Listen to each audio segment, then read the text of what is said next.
Günaydın.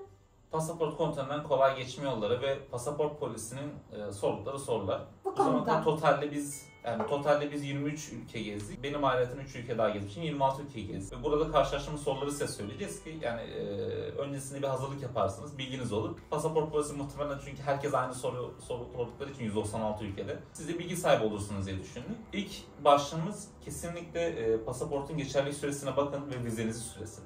Ben bir tane örnek verebilir miyim? Biz Eftel ile birlikte Mayıs ayında Yunanistan'a üzerinden Makedonya'ya gitmek için İpsala sınır kapısına geldik sabah 10 gibi.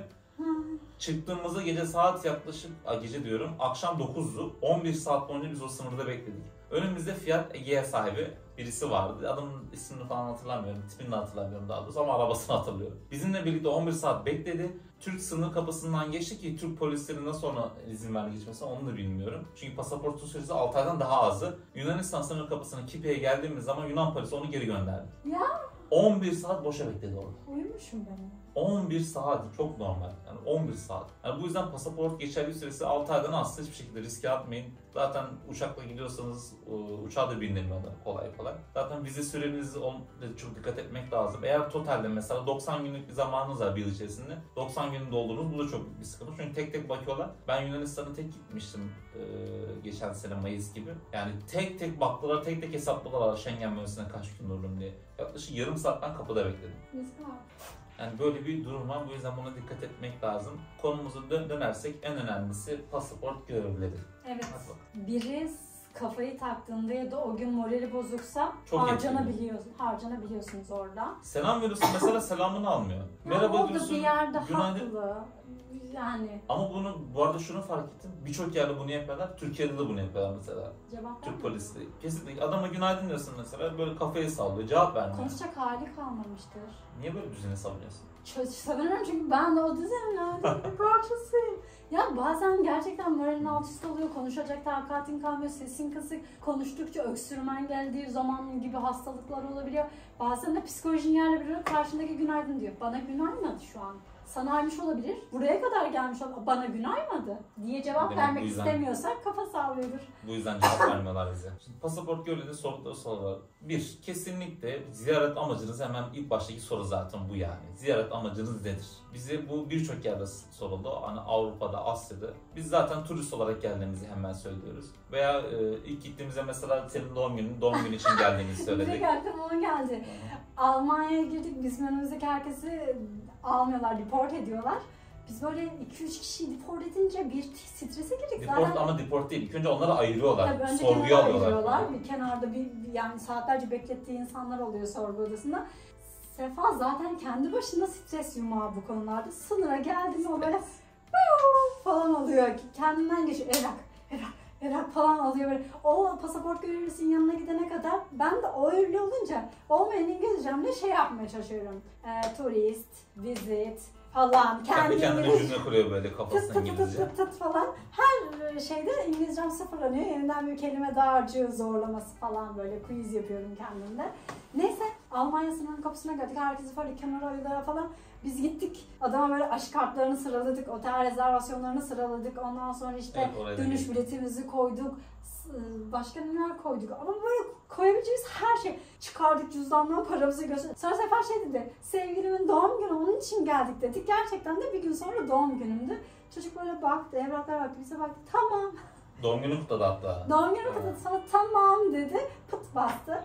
Şey var ya, mesela az önce dedim ben onu ama neyse tekrar geri dönüyorum. Senin anlattığını ben bu arada en sonunda anlatacaktım. Altın bizden altın tavsiye diye. Bunu o zaman şey yaparım. Silin. Burası yaşanmadı. Çok. Yani çok doğru. Bizim zaten en büyük tavsiyemiz bu. Kesinlikle evraklarla gidin. Sen şeyi söylemeyi unuttun. Ben Alman polisinin direkt evrakları koydum. Hiçbir şey sormadı adam daha. Direkt evrakları koydum. Oo falan oldu böyle bir. Hani siz hazırlık gelmişsiniz diye. Zaten biz 2 günlüğüne gittik yani böyle uzun 2 günlüğüne gittik. Cuma gittik, pazar döndük ya. Pazar sonra cumartesi gittik biz. Evet 2 gün çünkü aracı ben 2 gün kiraladığımı çok iyi hatırlıyorum. Cumartesi gittik, pazartesi geri döndük biz 2 günlüğüne gittik. Yani adam evrakları verdiğiniz zaman çok fazla zaten soru sormuyor. Bunu birçok yerde yaşadık yani. Mesela nerede yaşadık? Malezya'da ben mesela elimde evraklarla gittim hiç soru sormadım. Filipinler'de bize soru sordular ya. Filipinler'de ben soru sorunca zaten evrakları falan çıkardım. Ya soru soruyorlar Efe, önemli olan işte hazırlıklı gitmek. Yani senin eğer otel rezervasyonun varsa, kalacağın yerler belliyse, geri dönüş biletin varsa, Seyahat sağlık sigortasını hiçbir ülkede sormadılar ama ne olur normalde Kesinlikle sormak bakıyorlar lazım. Ama yine bakıyorlar tabii ki de. Bu özellikle gelişmiş ülkelerde bakıyorlar ama gelişmemiş ülkelerde buna çok fazla bakmıyorlar. Seyahat sağlık sigortasına bakıyorlar. Yani biri soru sorar işte, ziyaret amacınız nedir?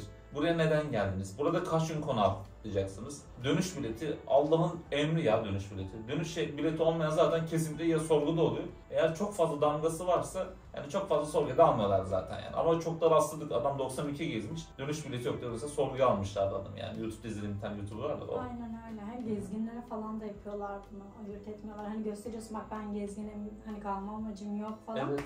Ona rağmen de saatlerini alabiliyorlar sorguda. Ama benim gibi evraklarınıza gidiyorsunuz, kafanız rahat oluyor. Fakat işte Kafası bizim... rahat olmuyor Olmuyor ama. tamam. Benim olmuyor. Sizin olabilir belki ama benim yine olmuyor. Yaşadığımız şeylerden istersen biraz bahsedelim. Karadağ'da biz otobüse binmeden önce Sırbistan'da şoför bize şunu dedi. Dedi ki Karadağ'da dedi vize soracaklar. Dedim bizim vize ihtiyacımız yok yani. Bunu herkes biliyor. Karadağ vizesiz. Ben öyle deyince zaten otomatikten benim böyle stres seviyem yükseldi yukarı doğru. Herkesi böyle tek tek geçmeye başladı. Bize sıra gelince dedi ki vizeniz nerede? Dedim bizim vize ihtiyacımız yok. O sıra ben şey açmıştım. Onu gösteriyorum yok. Adam bana bir şeyler söylüyor. Kendi dilinde bir şeyler söylüyor sonra. Anlamıyorsun da. Gitti oraya baktı. 2-3 böyle kişiyle falan konuştu. Siz dedi bekleyin kenarda. İnsanlar geçti. Biz beklediğimizde kaldık. Bir otobüsü bekledik. Ve otobüstekiler de en sonunda bizi bekledi. Herkes bize bakıyordu yani. O günün dedikodusu o gece bizdik mesela. Yazıklar olsun. Evet. Hey sen falan da söylüyoruz. Allah'tan geldi yine kendi dilinde bir şeyler söyledik söyle damgayı ama bastı öyle gidiyor. o sırada Sefa al kara böyle bal Allah'ım kara geri döneceğiz. anlatılmaz. Sana diyorum ya hazır ol. Tabii sabahın 5'i geri döneriz ben böyleyim tamam macera olur bana uyar. Bir taraftan diyorum ki benim Fatih dedem buralara kadar gelmiş. Ben direkt o Deden gelmiş de torunlara. ben direkt soylara bağlıyorum. Benim dedem buraya gelmiş buraları fethetmiş sen hayırdır falan modundayım. Espri manasında takılıyorum. Sefa Alkara Malkara. Neyse en sonunda bizi aldılar. Sefa bir ara şey görün. Ben 20 euro koyayım pasaportunasından. Evet, bunu bile düşündüm. Verdim. Belki de bunu istiyordu bilemeyiz. Tabii canım Zamanla Bulgaristan'da verdim mesela. Sınır polisi istedi benden verdim yani. Kağıdı almayı unutmuşum çünkü. Bulgar polisleri bu konuda çok kötü. Evet. Yani Sırbistan'da vermeye hazırdım ama çünkü gecenin saat 3'ü bir de... özür dilerim. Karadağ'da vermeye hazırdım. Çünkü Karadağ'da geri dönmek var yani. Adam yok ben seni almıyorum dese ne yapacaksın? Çünkü onun en büyük hakkı yani almakta almamakta o an bütün ülkenin sorumlusu yetkilisi o yani orada. Ama neyse ki bizi aldılar. İçeri bir şekilde girdik. Bir yarım saat sonra da olsun. Karadağ'a adım attık. Montenegro. Evet. Yani bu yüzden özellikle gelişmiş ülkelerde çok büyük bir sorun oldu. Gelişmiş ülkelerde çok daha büyük bir sorun. Çünkü bizim pasaportumuz özellikle son 5-6 yıldır çok fazla bir değersizleşti. Bu gri pasaport skandalından sonra zaten iyice bir değersizleşmeye başladı. Daha sonra işte farklı milletlerden insanlar bizim pasaportumuzu satın alınca onların işte yurt dışına ilticası, kaçak gidip kaçak çalışmaları gibi sorunlar ortaya çıkınca Türk vatandaşları bu sefer daha çok böyle sorun olmaya başladı onların gözünde. Halbuki siz gezmeye gidiyorsunuz. Kore'ye bizim mesela yaptığımız yardım, Kore'nin insanının bizimle olan manevi bağı ne kadar kuvvetli. Ama o son dönemlerde, son birkaç yılda Kore'ye aşırı derecede iltica söz konusu olduğu için Kore'de büyük bir patlama olmuş Türk halkına karşılık. Yani halk yine birbirini seviyor ama Kore hükümeti bu gelişe bir dur demek zorunda hissetmiş ve Kore'de artık sınır kapılarında çok büyük bir sorgulama, almama, deport etme söz konusu. Çok Biz fazla bunu yaşamadık. Arkadaşlar YouTube'da videosu var ya. Kore'ye nasıl kaçak geldim, nasıl kaçak çalışıyorum diye bu başlıklı videolar var ya. En basit. Adam inşaatçısı böyle bir video yapıyor mesela. Yani Türk halkı gerçekten yurt dışında böyle bir izlenimi uyandırdı artık maalesef. Bunu siz de sınırlarda hissedebiliyorsunuz. Tabii biz gerçekten bu konuda şanslıyız. Hep evet. güler yüzlü insanlar. Kore'de mesela bir tane soru sorulmadı. Evet. Tatlı tatlı ablalar. Macaristan'a giriyoruz karayolu Sırbistan üzerinden. Bütün Türk plaka araçları çeviriyorlardı. İçeri alıyorlardı, bütün arabayı boşaltıyorlardı. Biz geldik, baktık adamın birisi çok fazla gülüyor pasaport sınırında. Biz de ona şimdi merhaba falan dedik böyle. Yapacağım abiniz. Sen orada onu bulabilsen helal olsun. Buldum. Mesela biz Macaristan'ın sınır kapısından girerken Sırbistan üzerinden önümüzdeki ve arkamızdaki bütün Türk plakalı araçları çevirip hemen bu border'ın yanında sağ tarafta otopark gibi bir yer var. Oraya alıp bütün arabayı boşaltarak herkesi böyle aradılar. Yani muhtemelen ya kaçak bir şey var mı, insan var mı, ne bileyim bir şeyler falan kaçıyorlar mı? Yok o tarzı değil yani böyle para kaçakçılığı falan da olabiliyor. Çünkü 10 bin euro kişi başı üzeri yasak ya götürmesi yani bildirmesi lazım, vergisini ödemesi lazım. Biz direkt gittik. Pasaport polisi baktık çok fazla gülüyor böyle güleş yüzü. Hemen işte sohbet etmeye başladık. Ya işte biz Nasıl? Merhabayı nasıl mı dedi? Teşekkür ederiz nasıl mı dedi? Teşekkür ederim ne nasıl söyleyebiliriz size dedik böyle çok tatlı güler yüzlü davranınca. O da bize söyledi. Biz anlamayınca da bize böyle yazdı. Hatta biz bunu hatıra olarak saklıyoruz. Biz hala söyleyemiyoruz ama. Neyse ondan yani abi. Ya insana karşı zaten nasıl yaklaşırsan karşıdaki insan da sana öyle yaklaşıyor. Sanırım enerji Bunlar da bir geçişi söz insan. konusu yani. Evet. Bunlar da bir insan yani. Evet olumsuz şekilde yaklaşanlar da oluyor sana. Ama olumlu şekilde yaklaşanlar da oluyor. Bu zaten tatlı yanı. Ve zaten bir de şey çok önemli gözlemlediğimiz kadarıyla kıyafetiniz, saçınız, başınız, düzeniniz Kesinlikle. ne kadar güzel ve lakaytliğiniz yoksa, yani duruşunuzda bir ciddiyet ve gerçekten bir görüntü güzelliği söz konusuysa size bu kadar da yani farklı davranıyorlar. Ya herkes gibi aslında bildiğiniz. Bu tür dünyanın her yerinde sanırım böyle kıyafete göre ya da giyime kuşamama göre bir yargılama söz konusu. Kesinlikle. Biz arabayla Yunanistan'a belki 4-5 kez girdiği için. Yani 4-5 kez çok rahat ya. Belki daha fazla bilmiyorum. Hiçbir zaman mesela soru sormadılar bize. Yani neden geldiniz, nereye gidiyorsunuz? Hiç sormadılar. Birkaç yerde sadece şunu yolculuk nereye? Belki de muhabbet olsun diye sorular bilemem. Ya, Makedonya'dan yolculuk nereye dedi? Biz Almanya. Almanya'ya gidiyoruz dedik. O kadar yani. Ama Makedonya'daki çocuk çok tatlıydı. Böyle Abi. aldı, Evet. baktı. Türk müsün abiyi dedi. Türküz dedik. Güle güle abiyi yaptı. Yani girerken mesela pasaport görevlisi yanına işte güneş gözlüğü takmamak lazım. Şapka Telefonla varsa çıkarmak konuşmamak lazım. Bunlara çok rahatsız. Kesinlikle. Yani çok dikkat etmek lazım. Yani ailenize haber verebilirsiniz ama bunu ilk iner inmez veya pasaport yerini geçtikten sonra verebilirsiniz. Yani bu tarz şeyler benim aklıma gelenler şu an bu kadar. Ya sanırım bizim yaşadığımız şu deneyimlerden sonuç olarak arabayla Avrupa için konuşuyorum. Zaten diğer yerlere arabayla gitmeyin, çok tehlikeli. Gürcistan'da ben araba kullanamam mesela. Yani İstanbul'a gözüm yerde, Gürcistan'a yaz öyle bir trafiği var. Ama Avrupa'da birçok yerde kullandım. Almanya'da kullandım, Yunan'da, Sırbistan'da bir sürü yerde kullandım. Şöyle bir şey söz konusu.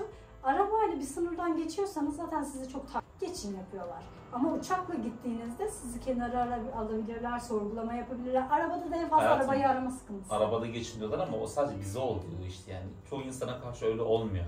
Hani onu anlatmak istedim. Hani işte Macaristan olayını anlattım ya Macaristan'da. Tamam ama şey... Ama doğru söylüyorsun mesela. Biz Almanya'ya gittiğimizde hiç sorusu olmamışken uçakla gittiğimizde dünyanın sorusu sorulmuştu. Evet mesela ya ama şöyle de bir şey var. Macaristan'dan sonra sınır diye bir şey yok zaten. Tabii Schengen bölgesi Yetiştirmek arasında. isteyenlere bu cümlemi unutsunlar. Bu arada biz gittiğimiz zaman yoktu. Şimdi şeyde başlamış atıyorum.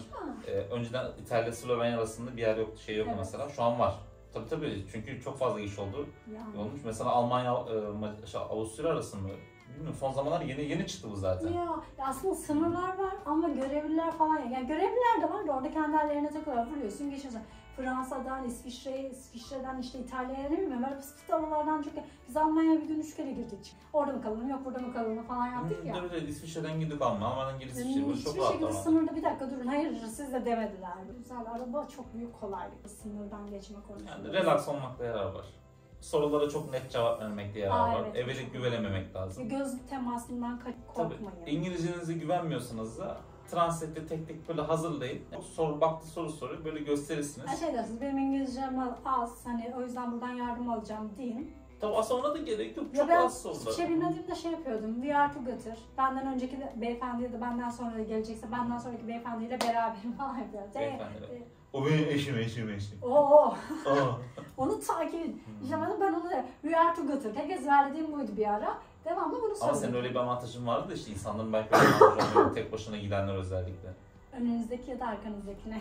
Yani sorabilirsin aslında İngilizcesi hani iyiyse beraber de Bana yardım girebilirsiniz. edebilirsiniz Evet, diyebilirsiniz. hiç korkmayın ya. Ya oradaki insanlar her Evet. şekilde size yardımcı olacaktır. İngilizce bilmemek asla bir problem değilmiş. Bunu çıkınca anlayın. Kesinlikle öyle. Bizi izlediğiniz için teşekkür ederiz. Günaydın. Büyük şeker. Hayır, bu sefer iyi geceler. İyi geceler. Hadi yatın uyuyun, ben de yatacağım. Yaşlan yatacak ama.